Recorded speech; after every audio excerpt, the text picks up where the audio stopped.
ulan. Pero ngayon, maraming puno rito. Kahit saan kayo maligo dyan. Mayroong mga malililim na yung mga barkada na uwian lang. Pwede naman dito lang sa tabi-tabi. Yan, magtayo ng tent.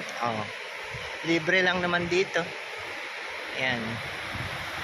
Kahit may payong kayo, pwede na kayong makaligo dito. Ayan, malalim.